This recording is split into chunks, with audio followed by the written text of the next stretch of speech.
بسم اللہ الرحمن الرحیم۔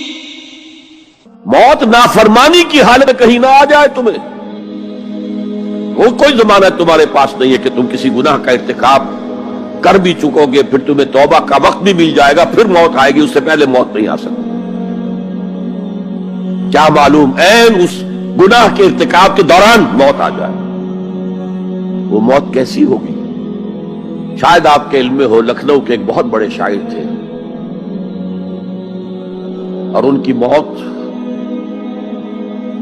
بہت ہی مکروہ حالات میں واقع، رات کو 2-3 بجے، جس کو آپ انگریزی میں کہتے ہیں in the small hours of the morning, شراب خانے سے نکلے، نشے میں دھت، چکر آیا، گرے، اور ساتھ ہی بدرو جا رہی تھی گندی نالی، اس میں گر گئے، وہاں سے لاش برآمد۔ کیسی موت ہے یہ؟ نافرمانی کی حالت میں موت آئی ہے، شراب کے نشے کی حالت میں موت آئی ہے۔ اور کیا یہ ممکن نہیں ہے کہ کوئی شخص بدکاری کا ارتکاب کر رہا اور عین اسی فعل کے دوران موت آ جائے؟ اچھا، اب اگر آپ نے طے کر دیا نہیں مروں گا مگر حالت فرما برداری میں، اس کی ایک ہی شکل ہے، کوئی لمحہ بھی نافرمانی میں بسر نہ ہو، مبادا اسی لمحے موت آ جائے۔ ہر لمحے کا پہرا دیجئے، ہر ساعت کی پوری حفاظت کیجئے، کہیں نافرمانی کا کوئی ارتکاب نہ ہو اور عین اس حالت میں کہیں موت نہ آ جائے۔ میں وہ حدیث آپ کو سنا چکا ہوں، لا یزنی الزانی حین یزنی وہو مومن، کوئی زانی حالت ایمان میں زنا نہیں کرتا، جب وہ زنا کر رہا ہوتا ایمان اس کے دل سے نکل کر اوپر سر پر منڈلاتا رہتا۔ کوئی چور حالت ایمان میں چوری نہیں کرتا، ولا یسرق السارق حین یسرق وہو مومن، کوئی شرابی حالت ایمان میں شراب نہیں پی سکتا، ولا یشرب الخمر حین یشرب وہو مومن۔ اگر ایمان بھی ہو دل میں اور یہ حرکات بھی ہو رہی ہو تو وہ ایمان 2 پیسے کا نہیں، 2 ٹکے کا نہیں، کیا اس ایمان کی قیمت ہے؟ کیا قدر و قیمت ہے اس کی؟ اب اگر عین اسی حالت کے اندر موت آ گئی تو یہ تو خلوع ایمان ہے، ایمان کا خالی ہو جانا ہے۔ یہ ہے وہ بات جو کہی گئی۔ اب یہ اسلام اور تقوی، ان دونوں کو یہاں نوٹ کر لیجئے۔ یا ایھا الذین آمنوا اتقوا اللہ حق تقاتہ ولا تموتن الا وانتم مسلمون۔ اے ایمان کے دعوے دارو، اللہ کا تقوی اختیار کرو جتنا کہ اس کے تقوی کا حق ہے، اور دیکھنا موت نہ آنے پائے مگر فرما برداری کی حالت۔ اب یہ اینٹیں اگر پختہ ہو گئی ہیں، ہم نے جہاد کے مختلف مراحل ان پر غور کیا تھا۔ پہلا مرحلہ کیا تھا؟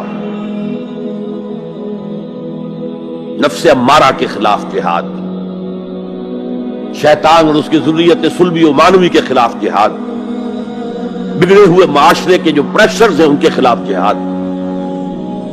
یہ 3 جہاد کر کے کما حقہ فرض کیجئے کہ اب آپ تقوی اور فرما برداری کی روش پر راسخ ہو گئے، قائم ہو گئے۔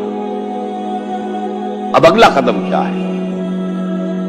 اب ان اینٹوں سے فصیل بنانی ہے۔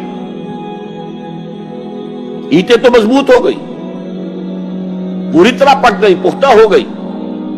وہ جو اقبال کہتا ہے کہ خام ہے جب تک تو ہے مٹی کا ایک انبار تو، اور پختہ ہو جائے تو ہے شمشیر بے زنہار تو۔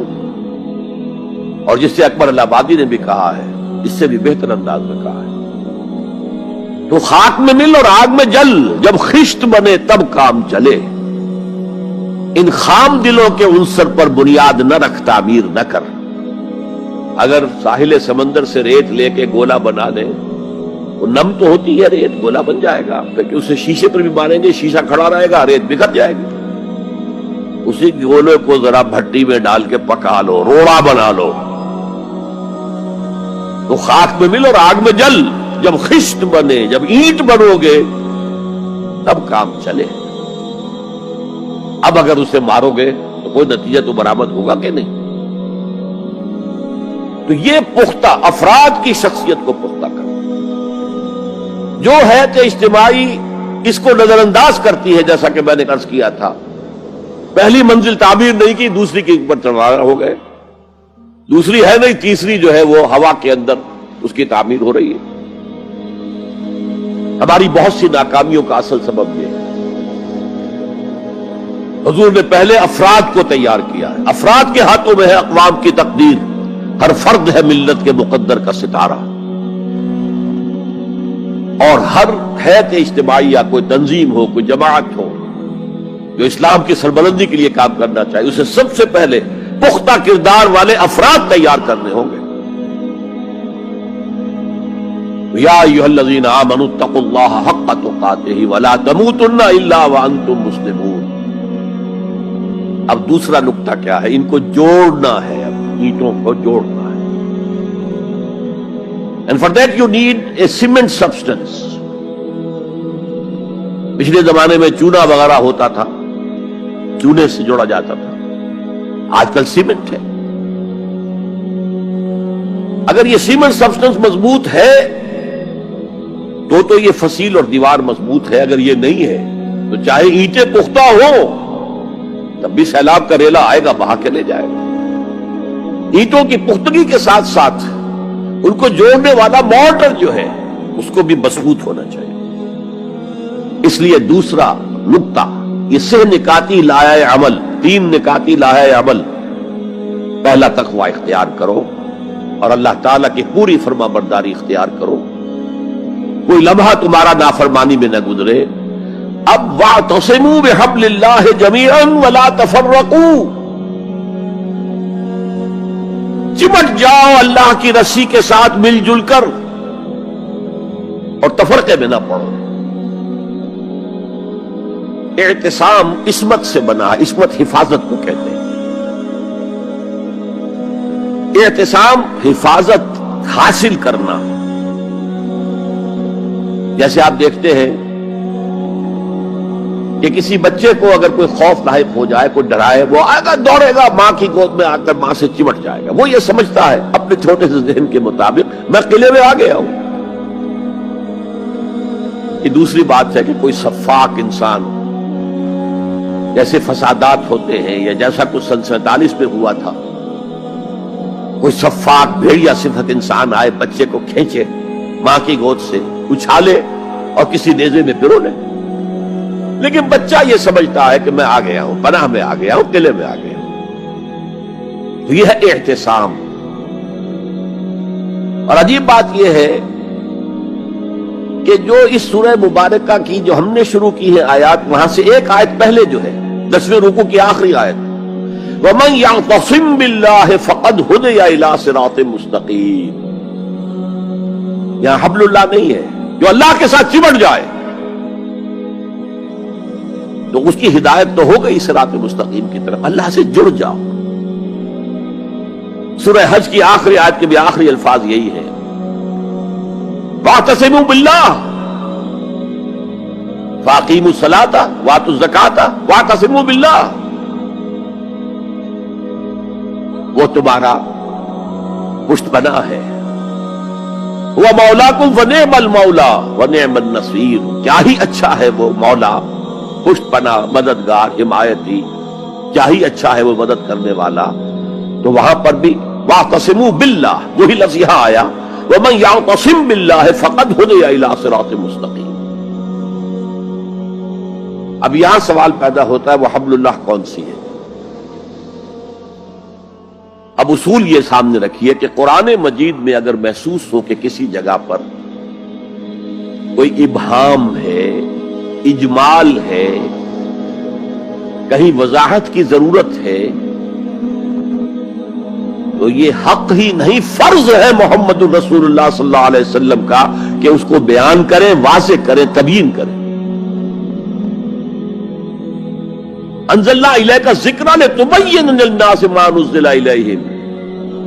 اے نبی، ہم نے آپ کی طرف یہ الذکر اس لیے نازل کیا ہے کہ آپ لوگوں کے لیے واضح کریں وہ شے جو ان کے لیے نازل کی گئی، ان کی طرف بھیجی گئی۔ آج ایک عظیم ترین فتنہ ہمارے ہاں جو ہے وہ انکار حدیث کا ہے۔ وہ گویا کہ حضور کو یہ حق ہی دینے کو تیار نہیں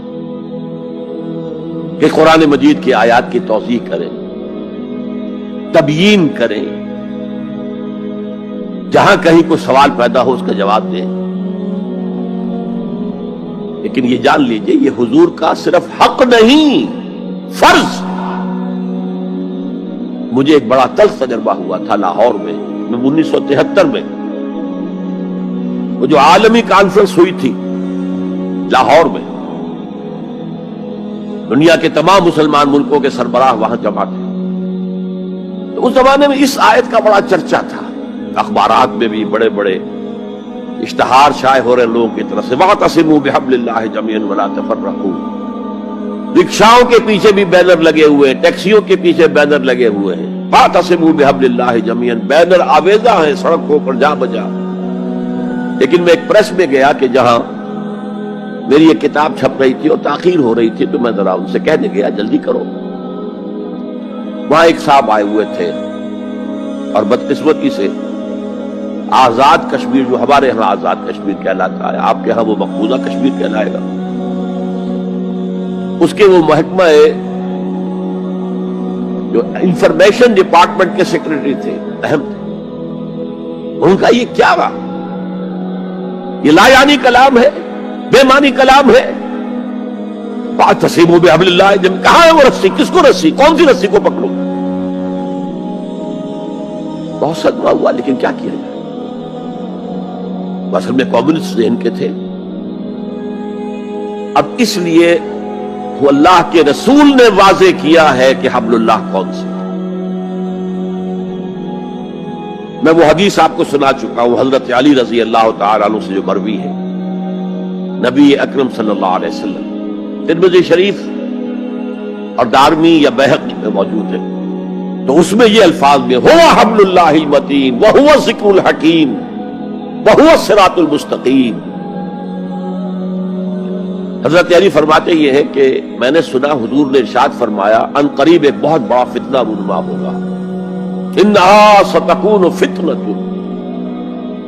میں نے سوال کیا مل مخرج منہا یا رسول اللہ، اے اللہ کے رسول فرمائیے اس سے نکلنے کا راستہ کون سا ہوگا، مخرج کون سا ہوگا، ایگزٹ کون سا ہوگا؟ یا آپ کے ہالز میں جہاں ایگزٹ لکھا ہوا ہوتا ہے سرخ سی بتیوں کے ساتھ، عرب ممالک میں مخرج لکھتے ہیں اس کو، نکلنے کی جگہ، بھاگنے کی جگہ، اگر کہیں دھواں بڑھ جائے، کہیں آگ لگ جائے تو بھاگو ان روشنیوں کی طرف، ان دروازوں کی طرف، وہ کھل جائیں گے۔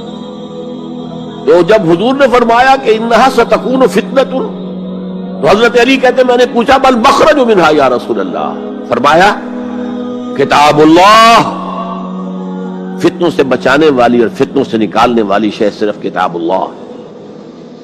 فیہ خبر ما قبلکم و نبأ ما بعدکم و حکم ما بینکم، اس میں تم سے پہلے جو اقوام تھی ان کی خبریں موجود ہیں، تمہارے بعد آنے والی جو چیزیں ہیں ان واقعات کا تذکرہ موجود ہے، اور تمہارے درمیان جو اختلافات بھی رونما ہو سکتے ہیں ان سب کا حل موجود ہے۔